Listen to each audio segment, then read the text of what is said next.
इन सब के लिए जो है ना नए कानून में प्राविधान किया गया है और इन पे शिकंजा कस जाएगा। तो इसमें जरूर डर और दहशत वाला माहौल होगा, लेकिन उनके लिए होगा जो आतंकवाद और ये देशद्रोहीपना और जो धर्म विरोधी बातें करते हैं, किसी में सांप्रदायिक भावनाएं फैलाने की, भड़काने की कोशिश करते हैं, तो उनके लिए डरने वाला मामला है।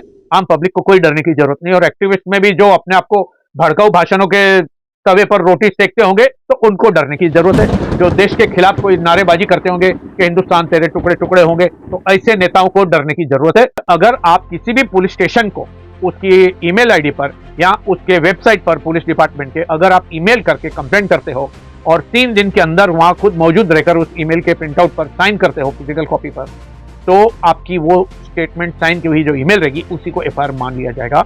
नमस्कार, मैं मोविन नासरेत और स्वागत आपका हमारे चैनल मामले सफर मीडिया में। जैसे कि आपको पता है कि भारत में जो 3 नए क्रिमिनल लॉ आए हैं वो पारित हो चुके हैं 1 जुलाई से, और काफ़ी सारे जो सोशल एक्टिविस्ट है और सरकारी अफसर है और लॉ के विद्यार्थी है वो संकोच में है। और काफ़ी सारे एक्टिविस्ट को ऐसा लगता है कि ये जो कानून है, ये जो 3 प्रावधान है वो उनके विपरीत है, उनके अगेंस्ट में।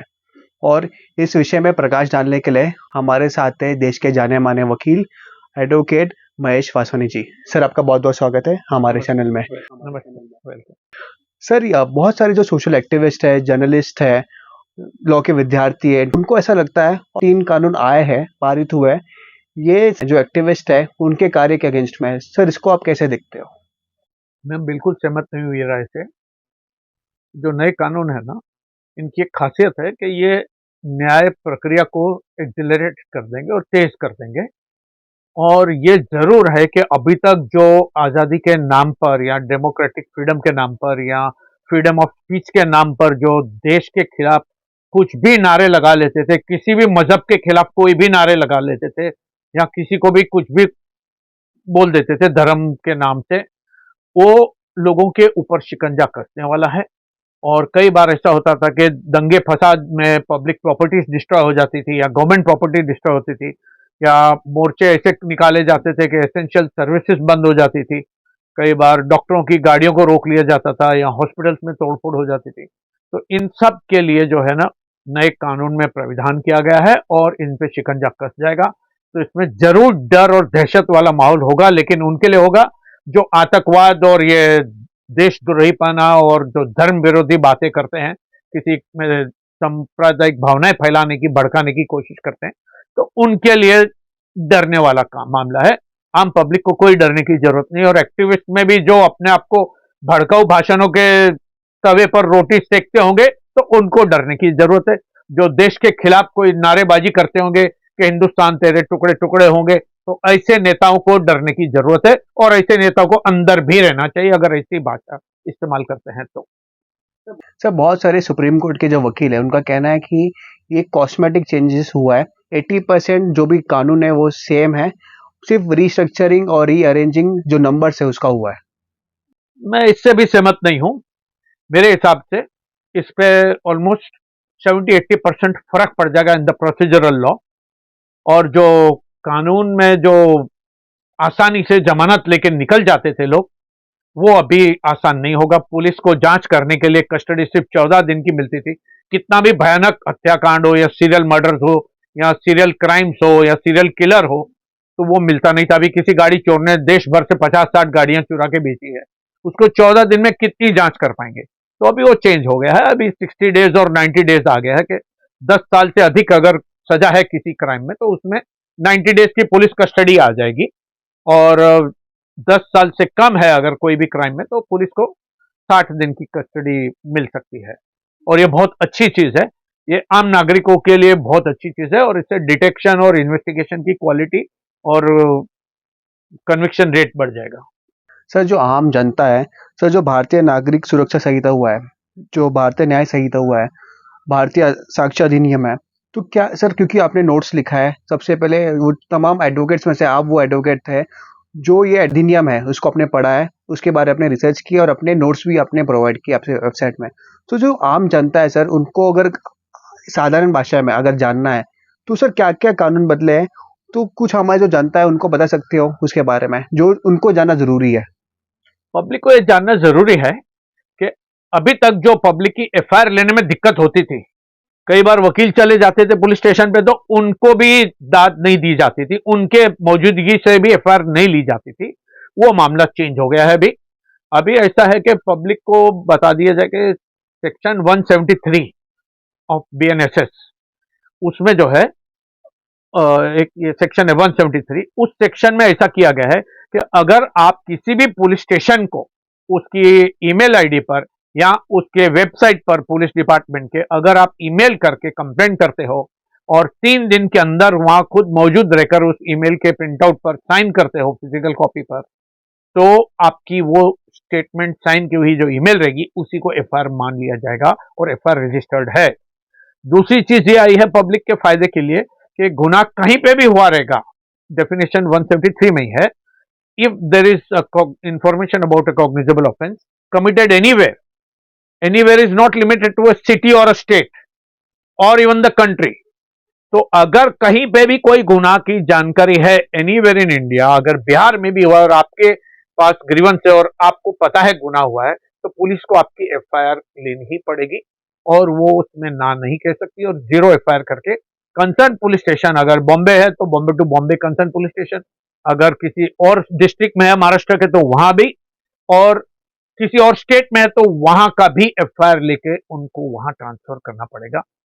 ऐसा इस सेक्शन से परिवर्तन हुआ है पब्लिक के लिए। सर तमाम जो इंटेलेक्ट है उनका ऐसा कहना है, मानना है कि जो पुलिस है उनका जो शक्ति है वो अपरंपार शक्ति का उल्लंघन करती है, वॉयलेशन करती है और कहना है ये जो ह्यूमन राइट के अगेंस्ट है ये। तो सर ये जो नए कानून बने हैं, बहुत सारे सीनियर एडवोकेट उनका कहना है कि पुलिस को भी ज़्यादा पावर मिल चुका है और हो सकता है पुलिस अपने जो पावर है, शक्ति का गलत इस्तेमाल कर सकते हैं। इसको आप कैसे देखते हो? ऐसा है कि ये पुलिस एक डिपार्टमेंट है, ये हमारे समाज में से ही चुन के आते लोग, चुने जाते हैं लोग, सिलेक्ट होते हैं लोग, एग्जाम देते हैं, पुलिस ऑफिसर बनते हैं। तो जो समाज का जैसा प्रोडक्ट या जैसी उसकी फसल आएगी डिपार्टमेंट के अंदर वो वैसा ही रहेगा। उसमें कई लोग हैं जो मिसयूज करते हैं पावर, कई लोग हैं जो बहुत बड़े पैमाने पर भी मिसयूज कर लेते हैं। कार्रवाइयां भी होती है लेकिन अभी वो बहुत सारा कम होने वाला है। वो कम इसीलिए होने वाला है कि इसमें एक नया सेक्शन डाला है जो बहुत कम लोगों को पता है, पब्लिक के लिए बहुत जरूरी है। 175(4) ऑफ बीएनएसएस, इसमें पावर दिया गया है कि कोई भी आम आदमी पुलिस ऑफिसर के खिलाफ या गवर्नमेंट सर्वेंट के खिलाफ प्राइवेट कंप्लेंट कोर्ट में फाइल करके उसके खिलाफ कार्रवाई कर सकता है। तो वो बहुत आसान हो गया जो आज तक कभी भी नहीं था वो पहला। ये एक नया सेक्शन आ गया है, पुलिस ऑफिसर्स के खिलाफ डायरेक्ट कंप्लेंट की जा सकती है कोर्ट में और कोर्ट को उसकी कार्रवाई करनी पड़ेगी।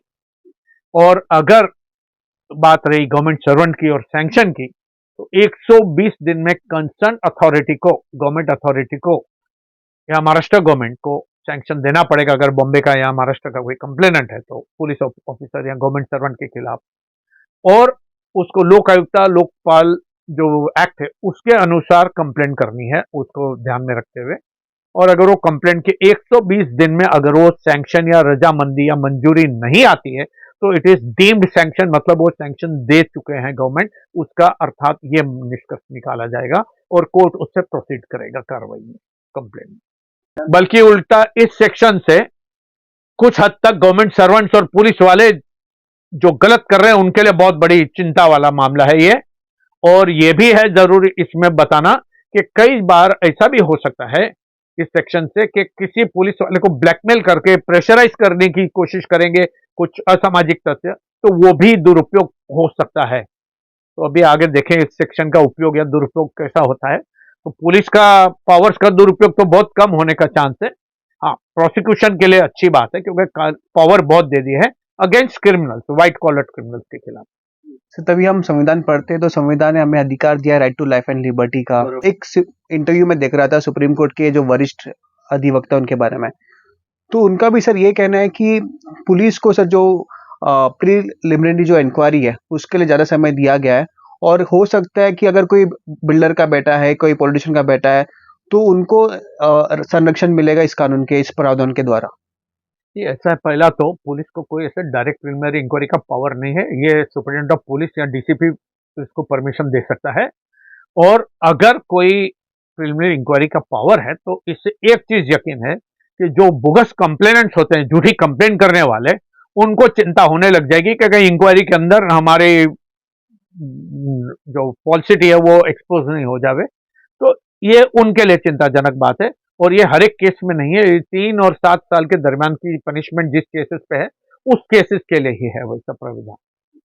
सर आप पहले एक जर्नलिस्ट भी रह चुके हो सर। आज हम देखते हैं कि ट्विटर, इंस्टाग्राम और थ्रेड अलग अलग सोशल मीडिया प्लेटफॉर्म बन के आए।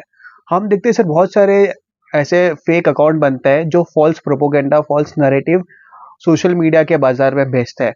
तो सर क्या कोई ऐसे कानून बने हैं जो भी ऐसा फॉल्स नैरेटिव अगर स्प्रेड करते हैं और जिसकी वजह से हमारे देश में तनाव का माहौल बनता है, केओस होता है, डिस्प्यूट होता है, तो ऐसे लोगों के लिए कुछ कानून है सर? है, अब इसमें तो नए में बहुत अच्छा सेक्शंस आए हुए हैं। पर्टिकुलरली सेक्शन 113 ऑफ बीएनएस है और सेक्शन 152 है ऑफ बीएनएस, जिसमें बहुत बड़ा पावर दिया गया पुलिस को।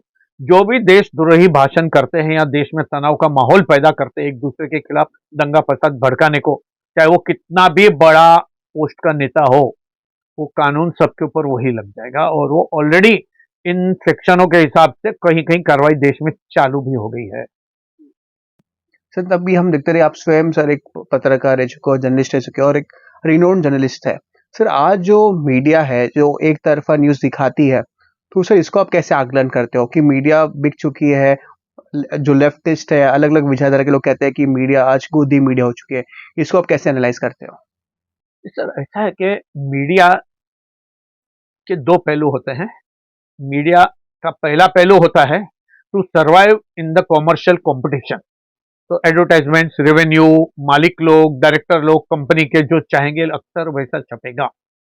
लेकिन अखबार वही बिकेगा जिसकी न्यूज पब्लिक को अच्छी लगेगी। तो पब्लिक को जो सच्ची न्यूज अच्छी लगती है वही चैनल टिकते हैं, वही हार्ड कॉपी प्रिंट्स टिकती है, वरना वो ऑटोमेटिक मार्केट में नेचुरल डेथ उनका हो जाता है। तो मेरे को नहीं लगता है कि गोदी मीडिया और ये सब चिल्लाना कोई जरूरी है।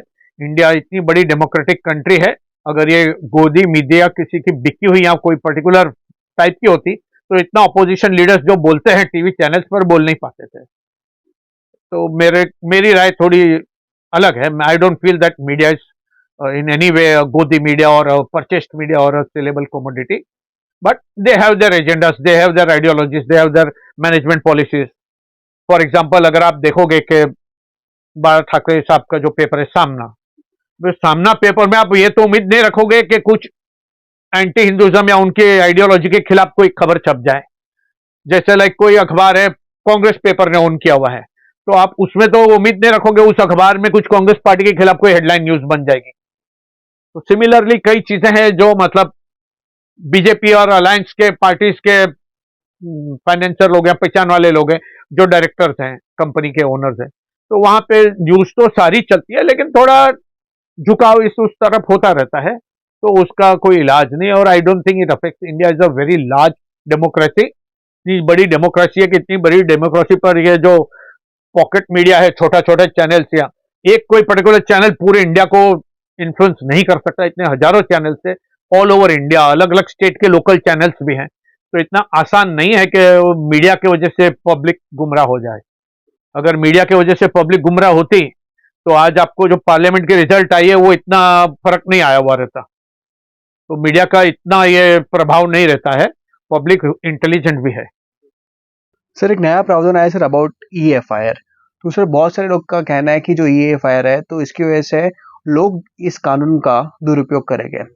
EFIR को सर आप कैसे देखते हो? ये EFIR कुछ नया टर्मिनोलॉजी नहीं है। मैंने आपको बताया जो ईमेल करके आप 3 दिन में साइन करोगे उसी को FIR बना दिया जाएगा।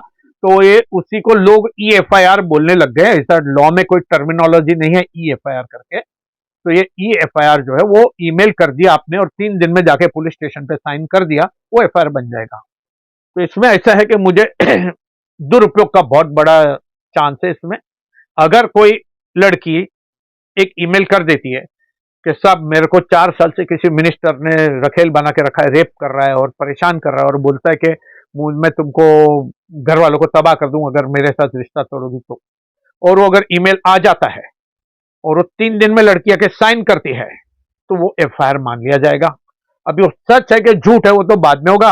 फिलहाल वो एमएलए या मिनिस्टर या कोई भी गवर्नमेंट सर्वेंट है उसके ऊपर एफआईआर लागू हो जाएगा, क्योंकि सेक्शंस में ऐसा प्रोविजन है कि गवर्नमेंट सर्वेंट या कोई भी डिपार्टमेंट का गवर्नमेंट सर्वेंट, मैं स्पेशली नहीं बोलूंगा एक डिपार्टमेंट को भी, लेकिन किसी भी गवर्नमेंट सर्वेंट को उसके खिलाफ अगर कोई एफआईआर की रिक्वेस्ट कंप्लेंट आती है उसी टाइम दर्ज करनी है, without any delay, without any sanctions needed. और वो अगर सेक्सुअल ऑफेंसेस रिलेटेड है तो एफआईआर होनी ही होनी है, उसमें रुकना नहीं है। अब उसमें दुरुपयोग कितना होगा, कैसे होगा, वो आप अंदाजा लगा सकते हो। वैसे आप अगर नेट पे भी देख लोगे, कई खासदार आमदार हैं पहले के जिनके ऊपर एलिगेशन चल रहे हैं, लड़कियां लेडीज चैनल्स पर बोल रही है, उनके एफआईआर आज तक नहीं हो पाए हैं। मतलब वो चल ही रहा है मामला, पुलिस जांच कर रही, इंक्वायरी कर रही। तो ये जो इंक्वायरी और जांच वाला मामला था ये कुछ हद तक कम हो जाएगा, एफआईआर तुरंत होने लग जाएंगे लेडीज के सेक्सुअल ऑफेंसेस जहां जहां होंगे तो।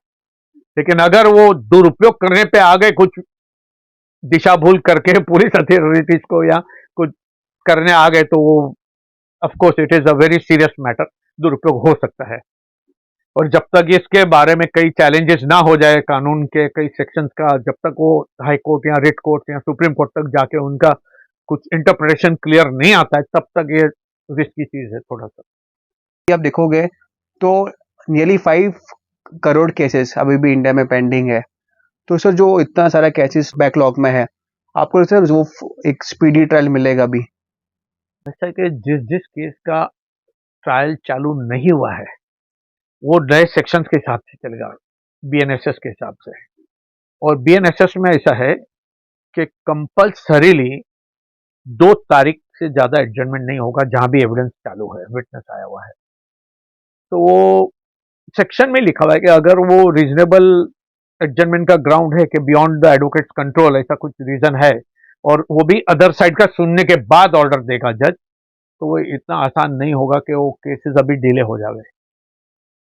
और अभी जिसके ट्रायल नवे सेक्शन से चलेंगे उसमें एक और प्राविधान है कि जो जो police officer, forensic expert, handwriting expert या लेबोरेटरी एक्सपर्ट, जहां जहां ये हुआ जांच हुई है केस की, उनका ट्रांसफर हो गया, रिटायर हो गए, नहीं मिल रहे हैं, मर चुके हैं, तो उसके बाद में जो पोस्ट पे आया है बंदा, उसके एविडेंस पे वो चलेगा केस।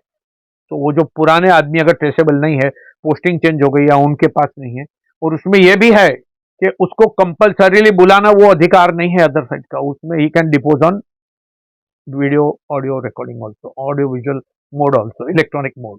वो थोड़ा रिस्की हो जाएगा कि ऑडियो विजुअल मोड में रिकॉर्डिंग में उसको कंट्रोल कौन करेगा, कहाँ से बैठ के दे रहा है एविडेंस जो है, कोई सिखा रहा है नहीं सिखा रहा है, वो थोड़ी चिंताजनक बात है। सर एग्जाम, क्योंकि सर आप इतने साल से प्रैक्टिस कर रहे हो, तो सर जो भी जिसके ऊपर भी केस होता है वो कोर्ट के द्वार पर जाता है। हम देखते हैं सर कि एक क्रिमिनल केस भी हुआ तो 7 8 साल 10 साल चलता है, सिविल मैटर लो तो 15 साल 20 साल चलता है। सर कुछ ऐसा आपके हिसाब से, तभी आपने अभ्यास किया, स्टडी किया, एनालाइज किया, तो कुछ ऐसे प्रावधान बनना चाहिए ताकि साल 2 साल में कोई केस खत्म हो? ऐसा है कि अभी इसके लिए कोई स्पेसिफिक रीजन नहीं है कि केसेस लंबा चलते हैं, कई केसेस हैं जो जल्दी भी खत्म हो जाते हैं। तो इतना ये नहीं है कि लंबा चलता है और जल्दी चलता है, टाइम भी लगता है, कुछ केसेस जल्दी भी हो जाते हैं।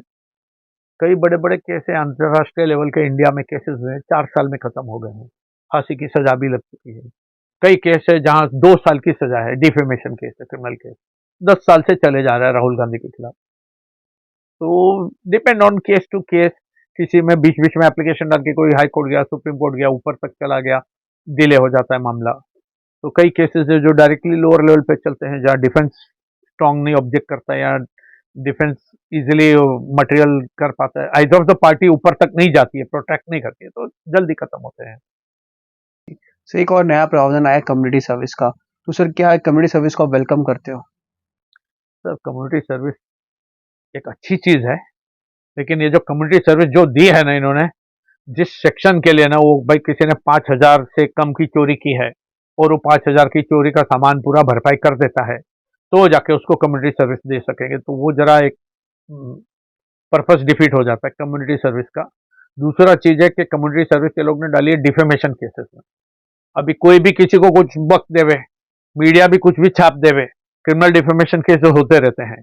और अभी क्या होगा कि कम्युनिटी सर्विस उसको दे दो भैया, कन्विक्शन हो गया तो भी। तो ये जरा लगता है मेरे को, इससे misuse of freedom of speech थोड़ा हो सकता है, क्योंकि अक्सर इससे ज्यादा ज्यादा जाल में आते रहते हैं नेता लोग ही। उस पार्टी के बारे में कुछ भी बोल दिया, उसने उसके बारे में कुछ भी बोल दिया, तो वो उनकी जो बयानबाजी है वो जरा कंट्रोल के थोड़ी और बाहर हो जाएगी कुछ नेताओं की। अभी वो देखा जाएगा कैसे इसका असर पड़ता है। सर हम बात करते हैं हैबिचुअल ऑफेंडर का। सर एक मनुष्य हैबिचुअल ऑफेंडर तभी बनता है जब वो छोटा क्राइम करता है, छोटा क्राइम से फिर बड़ा क्राइम, फिर बड़ा क्राइम से बड़ा क्राइम। सर उससे जो हम कनेक्ट करते हैं कम्युनिटी सर्विस को, अगर कोई बंदे ने छोटा क्राइम किया उसको कम्युनिटी सर्विस देकर, सजा देकर उसको राहत मिलेगी, लेकिन हो सकता है सर वो और फिर बड़ा क्राइम करने में अपना इंटरेस्ट दिखाए। अब देखो, पार्लियामेंट है जिसको हमने चुना है देश के मेजोरिटी ने, और वो इंटरनेशनल लॉज कंसिडर करके इंडिया में वो कैसा इफेक्ट करेंगे वो ध्यान रख के किया गया है। तो छोटा क्राइम ही 5,000 की चोरी तक का, या मिसअप्रोप्रिएशन का जो मामला है 5,000 तक का रहेगा, वो छोटे क्राइम में गिनती में आता है। तो वो लोग ने बरोबर किया मेरे हिसाब से। बाकी जो डिफेमेशन को भी दे दिया कम्युनिटी सर्विस, वो नहीं होना चाहिए था मेरे हिसाब से, क्योंकि आजकल हाई कोर्ट में या किसी कोर्ट में आप सिविल डिफेमेशन डाल दो तो आपको पता है कितने साल सिविल मैटर चलते हैं। आदमी की खुद की आयुष में कुछ अच्छा फैसला आके उसके हाथ में कुछ उसका डैमेजेस या क्लेम आ सके, उतना आसान नहीं है। बहुत स्लो जा रहा है जुडिशरी का जो प्रोसीडिंग्स है, because of over loading of the. इसमें एक और सेक्शन जरूरी था होना कि कंपल्सरीली जितने कोर्ट हैं कम से कम उस कोर्ट कॉम्प्लेक्स में उतने प्रोसिक्यूटर होने चाहिए, जो ऐसा नहीं आ किया है। क्योंकि आप देखोगे किसी भी कोर्ट कॉम्प्लेक्स में चले जाओ, जितने कोर्ट्स है ना उसके 50% प्रोसिक्यूटर्स होंगे, या वो भी कम। उसमें से एक दो जन छुट्टी ले लिया तो बेचारा जज वेट करता है वहां से प्रोसिक्यूटर फ्री होके कब हमारे पास आएगा। तो ये इंफ्रास्ट्रक्चर के ऊपर थोड़ा एक अलग कुछ एक्ट या प्रोविजंस लाने पड़ेंगे उनको, क्योंकि अदालत की जो जुडिशरी की जो स्पीड बढ़ाने के लिए जुडिशियल सिस्टम में जजेस उतने चाहिए, और उतनी पोस्ट क्रिएट करनी है, और उतना उनका जो ग्राउंड टीम है, जो जुडिशियल स्टाफ है, वो बढ़ा के देना है। और bottom line boils down to money. Sir एक थोड़ा चीज बाहर से मैं आपको पूछना चाहूंगा कि सर एक जस्टिस CR दास करके जो पूर्व न्यायाधीश रह चुके हैं, उन्होंने कहा कि मैनी जजेस hide the political identities, I had the courage to say I was a member of RSS। तो सर आज जो भी जज बैठते हैं, अगर उनका पॉलिटिकल आइडियोलॉजी है या फिर वो पॉलिटिकल आइडियोलॉजी से इंक्लाइंड है किसी तरफ, तो आपको लगता है सर वो जो सियासत में वो बैठे हैं वो कभी भी सही पक्ष को न्याय दे पाएंगे? ऐसा है कि जो आप किस्सा बता रहे हो कलकत्ता हाईकोर्ट के जज का, उसने अपने रिजाइन आखिरी रिटायरमेंट के दिन कहा था, उसके पहले नहीं कहा था कभी भी। तो that has not got much this thing, you know, somebody is resigning and he says he was like that is different। ये पक्का है कि उनकी पॉलिटिकल एफिलिएशन या आइडियोलॉजीज जो रही है उसका उनके माइंड पे थोड़ा असर रहता ही होगा, बट जजमेंट्स पे वो दिखना मेरे को नहीं लगता है, because they have to give judgments by material on record. तो इतना आसान नहीं है कि वो आइडियोलॉजी पॉलिटिकल इस पे रिफ्लेक्ट हो जावे। और बाकी रही बात आपकी कि जज लोग जो ये है, तो हमें देश में परिवर्तन और एक चाहिए कि जो जुडिशरी को सिलेक्ट करने का जो सिस्टम है हमारे पास, आपको पुलिस कांस्टेबल सिलेक्ट करना है, ऐड होती है, एग्जाम होते हैं। इंस्पेक्टर करना है, एडवर्टाइजमेंट होती है, एग्जाम होते हैं। आपको अगर बैंक में जॉब चाहिए, एडवर्टाइजमेंट होती है, कॉम्पिटिटिव एग्जाम होते हैं। हर फील्ड में एग्जाम है। जुडिशियरी में सिलेक्ट करने के लिए कोई कैडर क्यों नहीं बनाया है? They should have a judicial cadre, and judicially they should be selected by जजेस और by a cadre like IPS, IS, IRS, IFS. Why judiciary should not be also by a cadre based selection mode? Let the entire judiciary be selected by exams. Let the entire judiciary be giving exams. उनका नाम, performance जो ऐसे आता है, government का result आता है website पर, वो आना दो। Why there have to be judges who are selected without consulting the bar associations or without the public knowing that why somebody has been made a judge? आप देख लो, बॉम्बे का पुलिस कमिश्नर है, कब अपॉइंट हुआ था, कभी प्रोबेशनर था, कब किया था, सब डिटेल मिल जाएगा आपको। और क्यों, कितने लोग कंपटीशन में थे, उस बैच में कितने लोग आए थे, कौन टॉपर था, कौन नहीं था। आपको आईएएस का देख लो, आईएफएस का देख लो, या रेवेन्यू सर्विस में देख लो, सबका डिटेल्स मिलता है आपको। जुडिशरी का सिर्फ जुडिशरी सिलेक्ट जुडिशरी। कुछ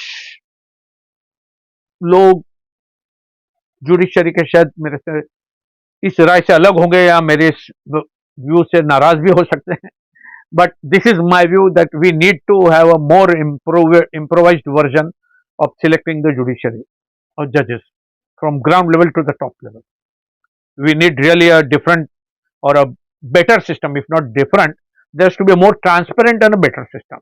Even if they continue with this system, it has to become more and more transparent. We do not know who gets selected and why. But it has to be secrecy in the selection process. For example, somebody has to be made a high court judge. He is selected from among section court. 5 जजेस बनाने किसी high court में, 2 जज session court के जजेस को बना दिया, 3 बार में से एडवोकेट्स को बना दिया। उन एडवोकेट्स को क्यों चुना गया, क्या चुना गया, बाकी पब्लिक और वकील को आइडिया नहीं। और जो सेशन जज थे उनको चुना गया और बाकी 40 में से 38 को क्यों नहीं चुना गया, उसका कुछ ट्रांसपेरेंसी नहीं। तो transparency is required. I feel we have to look at global standards of judicial selection procedures and we have to see if something is positive and we can adopt that. Sir जो law के विद्यार्थी है sir, उनके लिए आपका क्या संदेश रहेगा?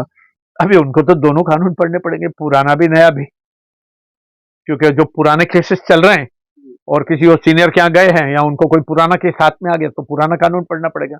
वो केस चालू नहीं हुआ है तो आईपीसी की धारा पुरानी लगेगी। चार्जशीट के बाद चालू अभी हो रहा है ट्रायल, तो उसमें बीएनएसएस लगेगा, प्रोसीजरल लॉ अभी का लगेगा, एविडेंस एक्ट नया लग जाएगा उसमें। तो ये सारी चीजें दोनों सीखना है उनको। They will become more sharper lawyers than the existing lawyers, because when a budding stage student age में आपका ब्रेन और एब्जॉर्बिंग और शार्प रहता है।